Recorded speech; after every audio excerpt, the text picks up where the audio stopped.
Halo, shalom saudara-saudara yang saya kasih dalam Tuhan. Berbahagia rasanya hari ini saya boleh berjumpa kembali dengan saudara-saudara dimanapun berada. Dan saat ini harapan doa saya semoga kiranya saudara semua diberkati oleh Tuhan dan dilancarkan semua urusan dan rezekinya. Baik saudara-saudara yang terkasih, sekali lagi jangan lupa subscribe ya, agar supaya saya dapat mengembangkan video-video yang lain nantinya untuk demi kebaikan kita semua. Baik saudara-saudara yang saya kasih dalam Tuhan, hari ini saya akan berbicara atau kita akan memberikan materi banyak kepada saudara tentang ibadah ya. Jadi apa sebenarnya ibadah itu dan siapa yang memerintahkan ibadah itu?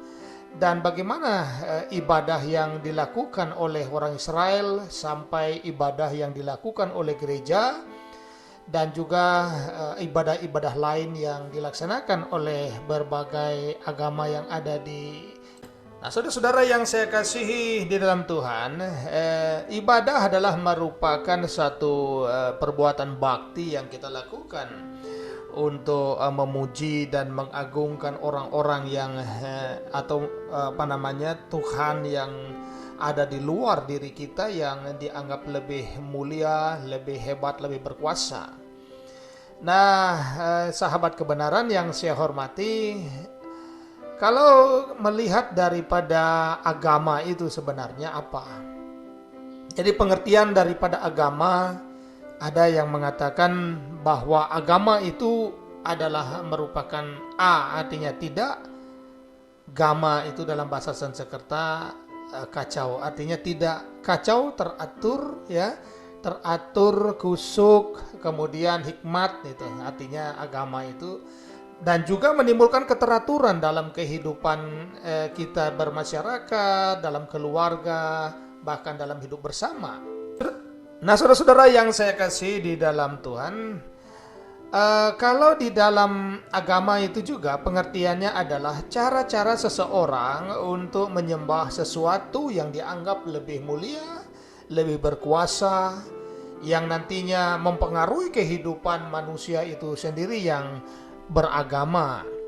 Jadi agama sekali lagi adalah pengertiannya secara umum adalah cara-cara seseorang menyembah ya, sesuatu yang dianggap lebih berkuasa dari dirinya, sehingga masing-masing kepercayaan dia kemudian memiliki cara-cara penyembahannya masing-masing dan karakteristiknya juga masing-masing dengan pemahaman-pemahaman juga yang berbeda-beda.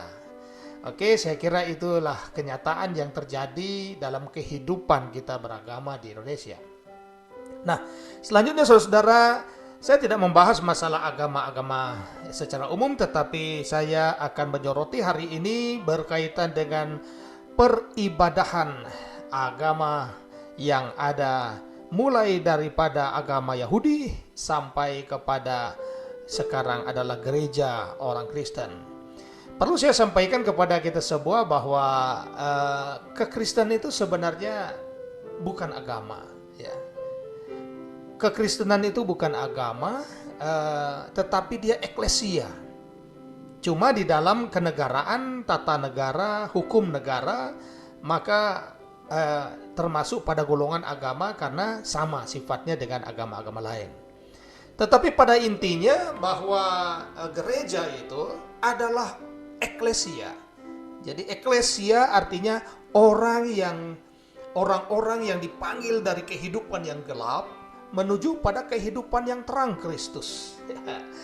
Jadi dari kehidupan yang di luar Allah Israel dan dipanggil oleh Allah Israel menjadi satu persekutuan. Ya. Kalau di dalam pemahaman pengorbanan Tuhan Yesus dikatakan bahwa Tuhan Yesus membuat gereja dari darahnya sendiri. Karena itu dasar daripada gereja adalah Kristus dan kepala gerejanya adalah Kristus. Jadi gereja itu disebut sebagai tubuh Kristus. Jadi karena kita dipanggil untuk menjadi satu tubuh Kristus, itulah gereja. Jadi gereja itu sebenarnya kalau secara inti pemahamannya itu sangat berbeda dengan pemahaman agama-agama yang lain. yaitu cara-cara seseorang menyembah sesuatu yang dianggap lebih mulia. Tetapi gereja adalah merupakan orang-orang yang dipanggil dari gelap masuk ke dalam terang kemuliaan Tuhan. Nah, karena itu saudara yang terkasih dalam Tuhan, dalam peribadahan orang-orang Kristen itu dia tidak melakukan peribadahan-peribadahan yang dengan kalimat-kalimat yang baku, ya. Tetapi hubungan dalam ibadah orang Kristen itu begitu indah. Kenapa indah, saudara-saudara? Karena itu adalah hubungan pribadi dengan Tuhan. Sehingga bahasa-bahasa yang kita gunakan, kemudian cara kita untuk beribadah tidak ditentukan bagaimana harus begini, harus begitu. Kemudian waktunya juga tidak ditentukan jam berapa, ya. Tidak. Jadi betul-betul di dalam kekristenan itu adalah satu kemerdekaan rohani. Yang utama adalah bagaimana kita berhubungan dengan Tuhan secara rohani, memuji Tuhan, mendengar firman Tuhan, serta menyampaikan keluhan, doa harapan dan pujian kita bagi kemuliaan Tuhan. Jadi sangat berbeda sebenarnya gereja itu dengan agama-agama lain dari sisi pemahaman secara inti. Nah, baik saudara yang terkasih dalam Tuhan, kita lanjut saja dengan sejarah sejarah daripada ibadah itu bagaimana pada awal mulanya. Ketika Tuhan Allah membawa bangsa Israel keluar dari penjajahan di Mesir, maka di situ dalam Keluaran 3 ayat 12 dikatakan, lalu firman-Nya, bukankah aku akan menyertai engkau? Jadi yang pertama, pernyataan Tuhan sebelum dia menyampaikan tentang peribadahan itu, ia menyampaikan bahwa Tuhan menyertai umat Israel. Bukankah aku menyertai engkau? Artinya Tuhan ada di tengah-tengah kehidupan manusia, berjalan bersama-sama dengan manusia, beserta dengan kita. Karena itulah Yesus disebut sebagai Immanuel, Allah beserta kita. Nah, saudara yang terkasih dalam Tuhan, inilah tanda bagimu bahwa aku yang mengutus engkau. Ya, apabila engkau telah membawa bangsa itu keluar dari Mesir, maka kamu akan beribadah kepada Allah di gunung ini. Jadi itulah kata ibadah yang pertama yang diperintahkan oleh Tuhan kepada Musa untuk disampaikan kepada orang Israel bahwa ini tandanya. Tanda bahwa aku menyertai engkau adalah ibadah. Tanda bahwa Tuhan menyertai orang Israel keluar dari tanah Mesir bukan karena tangan yang lemah, tangan manusia, tetapi tangan Allah yang teracung, Allah yang maha kuasa melakukannya. Nah, karena itu tandanya adalah saudara-saudara, kamu akan beribadah di gunung ini. Ya, kamu akan beribadah kepada Allah di gunung di mana Musa menerima perintah daripada Tuhan. Jadi saudara terkasih dalam Tuhan, bahwa ketika Musa akan berangkat ke Mesir untuk membebaskan orang Israel menurut perintah Tuhan, Musa itu penuh keraguan. Kenapa? Karena sejarahnya bahwa Musa ketika dia lari dari Mesir karena dia membunuh seorang Mesir yang berkelahi dengan seorang Ibrani. Dan pada akhirnya dia menjadi buronan Firaun pada waktu itu. Nah, sekarang Tuhan suruh perintah dia kembali ke sana. Tentu sebagai manusia, Musa itu dia sangat ragu. Kalau aku kembali ke sana sedangkan aku buronan di Mesir, pasti aku akan dibunuh oleh orang-orang Mesir atau Firaun. Tapi Tuhan memerintahkan pergi, bebaskan orang-orang Mesir, Israel dari Mesir. Nah, sekarang Tuhan memberi jaminan kepada Musa bahwa kamu akan tiba di sini, itu tandanya. Aku menyertai engkau, dan tandanya satu ketika kamu akan membawa bangsa Israel untuk beribadah di sini, di gunung ini, di tempat kita berjumpa. Itu bahasa bebasnya. Jaminan daripada Tuhan kepada Musa. Itu artinya perjalanan Musa satu ketika pasti akan tiba bersama orang Israel di gunung itu untuk beribadah kepada Allah. Itulah saudara awal mula dari perintah ibadah itu dari Tuhan Allah yang disampaikan kepada Musa untuk bangsa Israel yang akan dituntun oleh Musa menuju tanah perjanjian, tanah Kanaan. Nah, Keluaran pasal 12 ayat 25. Kemudian Tuhan berfirman mengatakan, Dan apabila kamu tiba di negeri yang akan diberikan Tuhan kepadamu, seperti yang difirmankannya, maka kamu harus memelihara ibadah ini. Jadi setelah benar-benar terwujud bahwa apa yang dijanjikan Tuhan, dia bisa berjumpa dengan Tuhan, dengan seluruh bangsa Israel beribadah di gunung itu, ya, di mana Tuhan berfirman pada awalnya kepada Musa di Gunung Sinai. Maka kemudian Tuhan memerintahkan selanjutnya, ia berfirman, apabila engkau tiba di negeri yang diberikan Tuhan kepadamu, seperti yang telah difirmankannya, maka kamu harus memelihara ibadah ini. Itu adalah janji kedua, lanjutan dari perjalanan bangsa Israel menuju tanah Kanaan. Artinya saudara-saudara, ketika Tuhan sudah berjanji kepada Abraham, tandanya engkau akan beribadah di sini. Dan tanda yang kedua adalah engkau akan beribadah di negeri yang sudah dijanjikan oleh Tuhan. Itu tanah perjanjian. Artinya satu keniscayaan bahwa bangsa yang dituntun oleh Musa akan tiba. Walaupun dengan berbagai peperangan, dengan berbagai kendala situasi yang dihadapi pada waktu itu. Tapi Tuhan itu hebat, saudara. Dia berfirman dan apa yang difirmankannya benar karena dia Tuhan. Tuhan yang menyatakan diri. Inilah Tuhan yang saudara cari, gitu kan, yang bersejarah, gitu. Nah, saudara-saudara yang terkasih, perintah Tuhan adalah agar supaya kamu memelihara ibadah.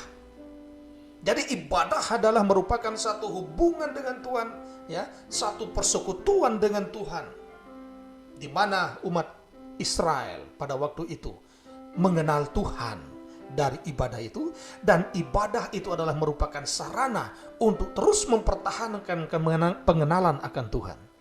Sebab dalam ibadah Kristen itu, ya, ibadah pada zaman Israel pun itu biasanya firman Tuhan disampaikan dalam ibadah menyanyi, memuji, memuliakan Tuhan, berdoa kepada Tuhan, mempersembahkan korban-korban sembelihan bagi Tuhan. Nah, saudara-saudara yang saya kasih dalam Tuhan, ada seorang pendakwah yang mengatakan bahwa orang pujian, doa, pujian, ya, nyanyian itu katanya bagi orang Israel haram dari dari ketika dia dibentuk menjadi satu bangsa sampai abad keempat. Saya kira ini sangat keliru kalau melihat dari peribadahan Israel. Karena pada waktu saja bangsa Israel itu melewati Laut Teberau, terbelah menjadi dua, maka mazmur dan puji-pujian kepada Allah dinyanyikan dengan rebana dan kecapi. Waktu itu Nabiah, ya, adik daripada Musa, itu menyanyikan. Jadi puji-pujian, nyanyian, ya, dengan alat-alat musik itu sudah ada sebelum gereja ada, sebelum Kristus datang. Israel itu memang memuji Tuhan dengan cara menyanyi dan menyanyi bagi Tuhan. Jadi saudara, lambang seseorang bergembira adalah menyanyi, ya. Ketika kita berbahagia, kita pasti akan menyanyi. Nah, karena itu hubungan pertemuan kita dengan Tuhan, kita itu berbahagia. Dan kita menyampaikan mazmur, puji-pujian lewat nyanyian kepada Tuhan. Jadi tidak benar yang dikatakan bahwa lagu itu atau lagu-lagu pujian itu haram bagi orang Israel sampai abad keempat. Saya kira keliru, ya. Perlu diluruskan kembali menurut keterangan firman kebenaran ini. Jadi peribadahan orang Israel sejak awal memang pujian itu adalah sesuatu yang harus dilakukan. Kenapa saudara-saudara yang terkasih? Bangsa Israel memuji Tuhan. Dalam firman Tuhan dikatakan bahwa Allah bertahta di atas pujian orang-orang percaya. Jadi ketika memuji Tuhan, maka Tuhan berkuasa, ya, di atas pujian orang-orang yang percaya. Jadi kalau saudara menyanyi, ada Tuhan Allah yang bertahta di atas pujian saudara. Dan saya sudah melihat sekarang ada begitu banyak, bukan saja orang Kristen yang suka menyanyi lagu-lagu rohani. Itu bagus. Karena apa? Ketika saudara menyanyikan lagu-lagu pujian kepada Allah Israel, kepada Allah di dalam nama Tuhan Yesus, maka disitulah Allah bertahta di atas pujian kita. Artinya ketika kita bernyanyi memuji Tuhan, Tuhan hadir di tengah-tengah pujian itu. Nah, saudara terkasih, coba saudara tes ya. Satu ketika kalau saudara takut dimanapun, mungkin takut dengan setan atau apa, ketika saudara berada di satu tempat yang sedikit serem gitu kan, saudara harus menyanyi, memuji Tuhan, maka segala kuasa itu akan menjauh dari saudara-saudara. Nah, saudara, itulah perintah Tuhan untuk memelihara, ya, untuk memelihara peribadahan itu. Nah, saudara-saudara, mari kita melihat bahwa ibadah itu adalah merupakan Paskah. Kalau kita melihat antara Paskah dan ibadah tidak dapat dipisahkan. Karena itu dalam Keluaran pasal 12 ayat 26 dan 27 dikatakan, dan apabila anak-anakmu berkata kepadamu, apakah artinya ibadah ini? Maka haruslah kamu berkata, itulah korban Paskah bagi Tuhan yang melewati rumah-rumah orang Israel di Mesir ketika ia menulahi orang Mesir, tetapi menyelamatkan rumah-rumah kita. Lalu berlututlah bangsa itu dan sujud menyembah. Jadi saudara kasih dalam Tuhan, ibadah orang Kristen pada mulanya orang Israel, ya, itu adalah Paskah. Peringatan Paskah. Orang Israel beribadah kepada Tuhan disebabkan karena Tuhan menyelamatkan orang Israel. Itulah Paskah. Jadi sejarah Paskah itu saudara, ketika Tuhan Allah akan menghukum orang Mesir dengan 10 tulah, ya. Kemudian Tuhan memerintahkan kepada Musa, sembelihlah Paskah. Ambil kambing domba, satu rumah satu orang, kalau rumahnya terlalu kecil atau orang keluarganya kecil bisa gabung. Kemudian malam hari itu sembelih itu domba Paskah itu, kemudian makan secepat-cepatnya sebelum bangsa Israel itu keluar malam itu juga. Nah, setelah dia makan Paskah itu, ada beberapa hal yang perlu disampaikan, bahwa tulang-tulang daripada domba kambing yang disembelih sebagai anak domba Paskah itu tidak boleh dipatahkan, dan darahnya itu dioleskan pada ambang pintu rumah daripada orang-orang Israel. Sehingga ketika malam hari itu Tuhan akan mendatangkan kematian kepada anak-anak sulung di Mesir. Apabila Tuhan melihat darah itu, maka malaikat itu akan berlalu. Tetapi di mana tidak ada darah Paskah, ya, yang kemudian dioleskan di ambang pintu, maka pasti akan terjadi kematian anak sulung pada waktu itu. Sehingga seluruh orang Mesir mengalami kematian anak sulung, dari manusia sampai hewan pada waktu itu. Itu kita nanti bahas di kali berikut untuk lebih detailnya. Nah, saudara terkasih dalam Tuhan, itulah ibadah. Jadi ibadah orang Israel adalah ibadah Paskah, memperingati di mana Tuhan membebaskan orang Israel dari kutuk, dari kematian, dari hukuman Tuhan. Ya, luar biasa ya. Jadi ibadah itu bukan sekedar menyembah Tuhan, bersujud, ya, tidak. Tapi makna dari ibadah orang Israel adalah Paskah itu sendiri. Karena itulah Tuhan berkata kepada orang Israel, apabila nanti generasi berikutnya bertanya, apa arti ibadahmu ini? Ya, itulah Paskah, ketika Tuhan membebaskan kita dari kutuk yang ditetangkan untuk orang-orang Mesir.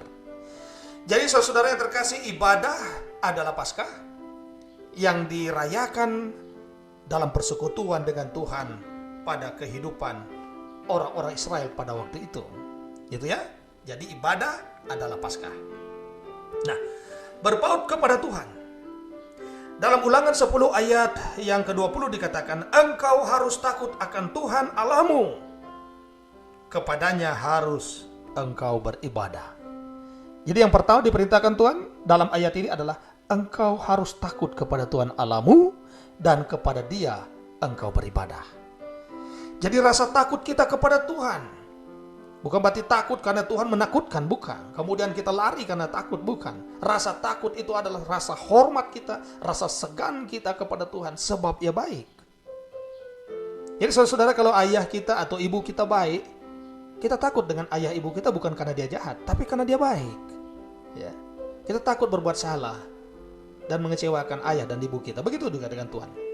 Nah, tanda takut kita kepada Tuhan adalah tetap engkau harus beribadah. Jadi ibadah adalah merupakan bentuk perwujudan kita bagaimana kita takut dan menghormati Tuhan, Allah yang telah membebaskan orang-orang Israel pada waktu itu.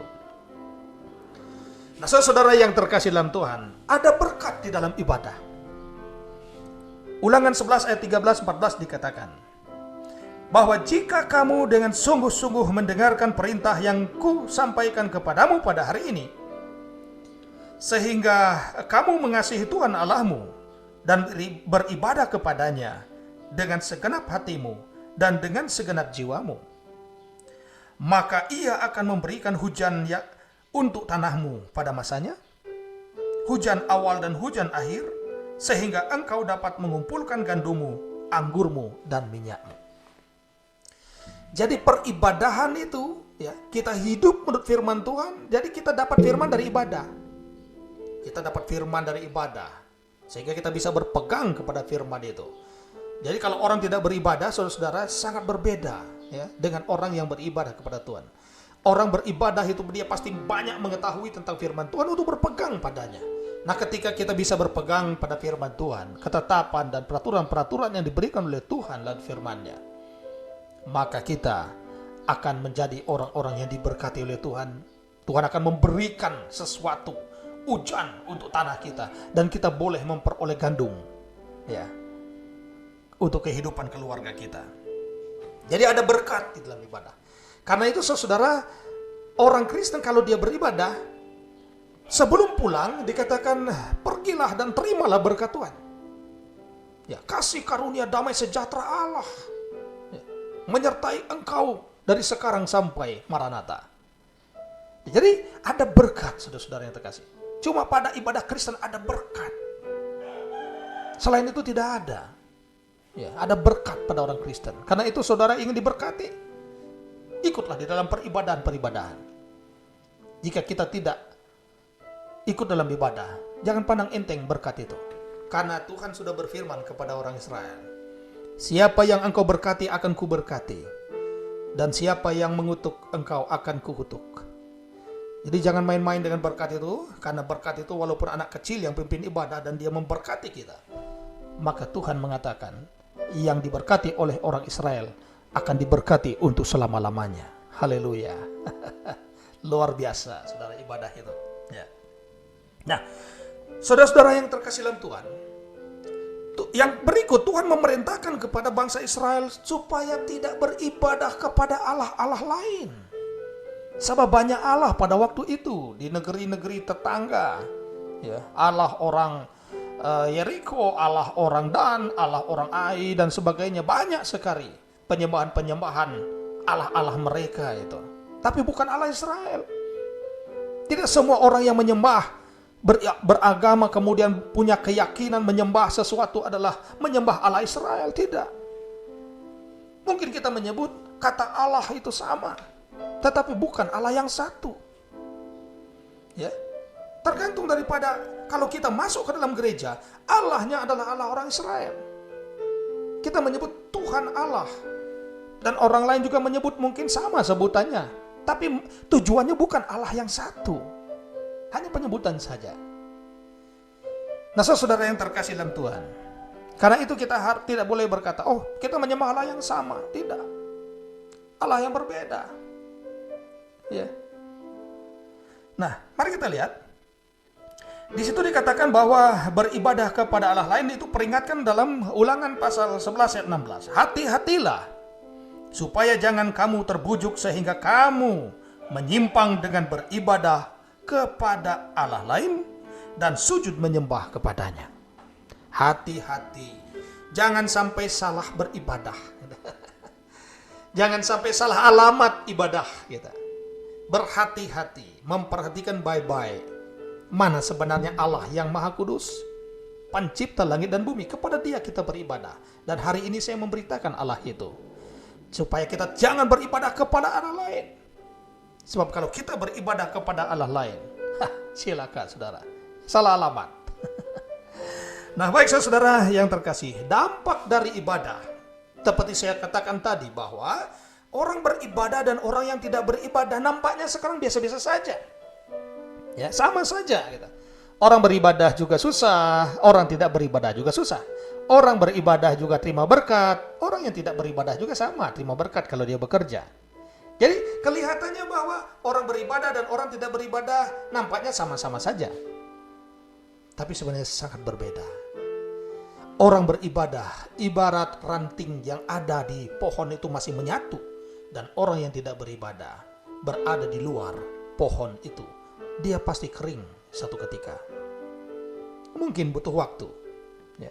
Karena itu saudara yang terkasih, mari kita lihat apa perbedaannya. Di situ dikatakan bahwa dalam Maleakhi pasal 3 ayat 18 dikatakan, maka kamu akan melihat kembali perbedaan antara orang benar dan orang fasik, antara orang yang beribadah kepada Allah dan orang yang tidak beribadah kepadanya. Jadi akan ada perbedaan orang yang beribadah kepada Allah, ya, Israel, dan ada orang yang tidak beribadah kepada Allah yang hidup itu. Perbedaannya apa, saudara? Ketika kita satu ketika akan melihat, ya. Bahkan juga bukan nanti, tetapi sekarang juga orang-orang Kristen yang betul-betul beribadah. Jadi tidak semua orang Kristen itu orang beribadah juga, ya. Ya. Orang Kristen yang betul-betul menjaga ibadahnya dengan Tuhan akan menjadi cahaya kemuliaan di dalam kehidupannya. Ia akan menjadi seperti emas, menjadi mutiara di tangan Tuhan. Ya, betul-betul saudara berarti. Tetapi kalau kita tidak beribadah, redup kemuliaan Tuhan dalam kehidupan kita. Nah, tetapi ada juga yang beribadah tetapi bukan kepada Allah Israel. Karena itu dikatakan akan ada perbedaan. Satu ketika engkau akan mengetahui dan melihat bagaimana perbedaan orang yang beribadah kepada Allah Israel dan orang yang tidak beribadah kepada Allah Israel. Itu firman Tuhan yang mengatakan. Nah, saudara terkasih dalam Tuhan, selanjutnya apakah ibadah itu adalah merupakan cara kita hanya bersujud saja?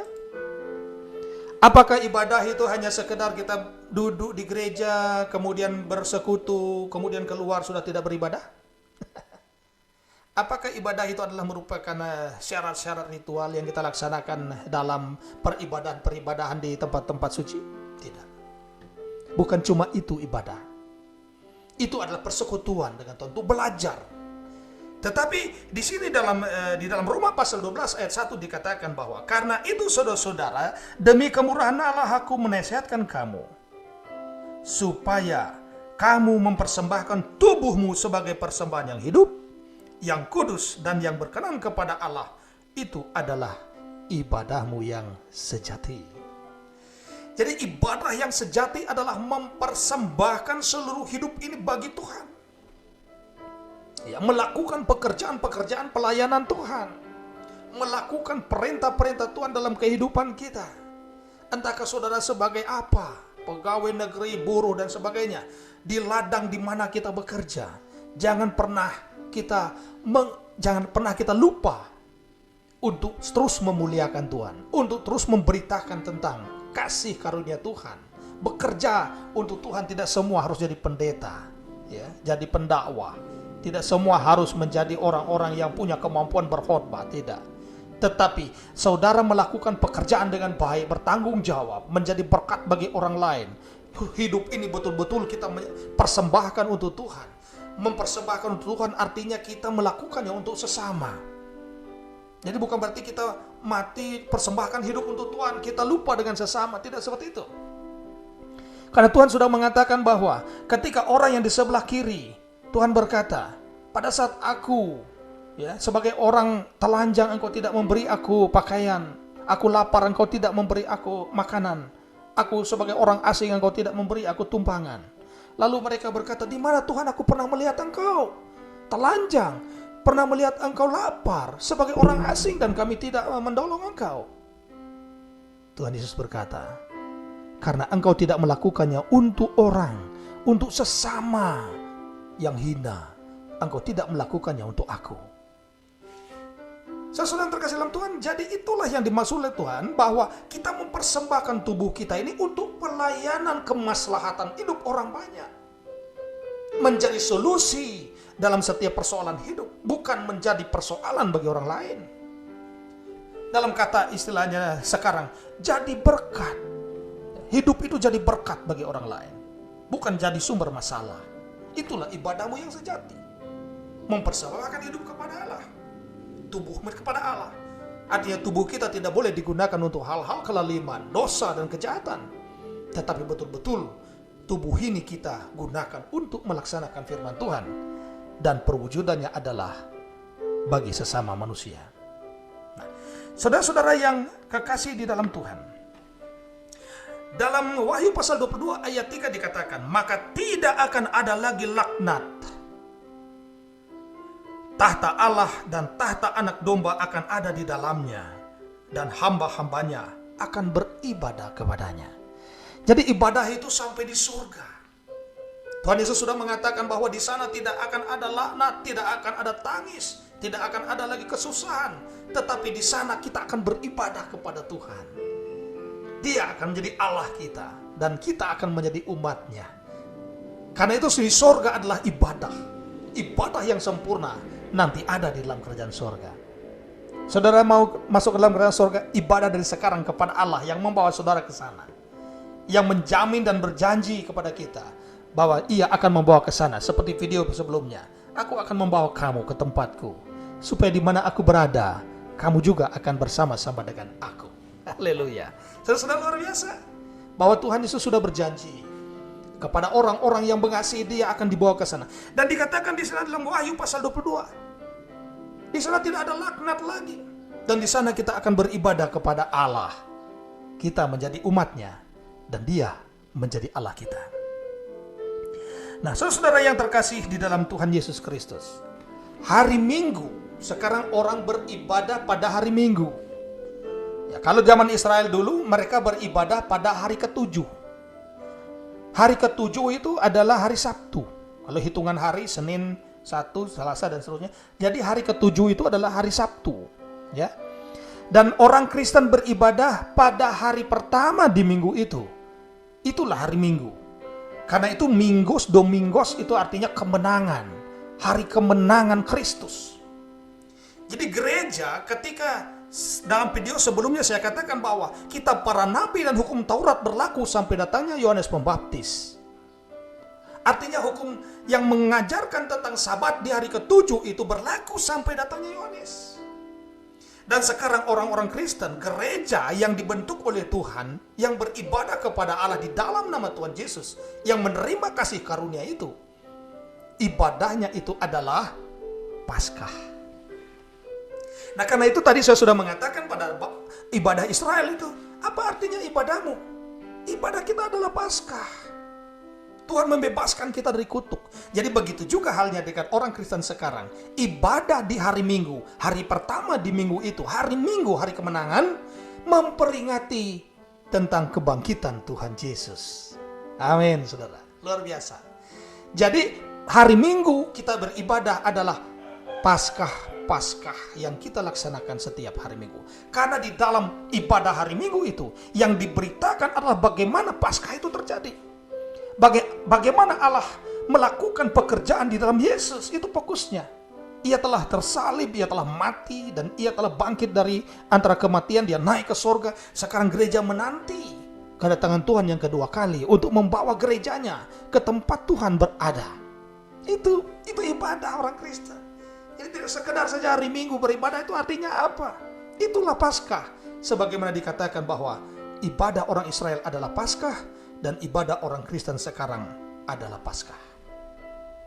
Nah, saudara-saudara yang terakhir yang saya mau sampaikan bahwa dalam Yohanes 4 ayat 23 dikatakan, tetapi saatnya akan datang dan sudah tiba sekarang bahwa penyembah-penyembah benar akan menyembah Allah di dalam roh dan kebenaran.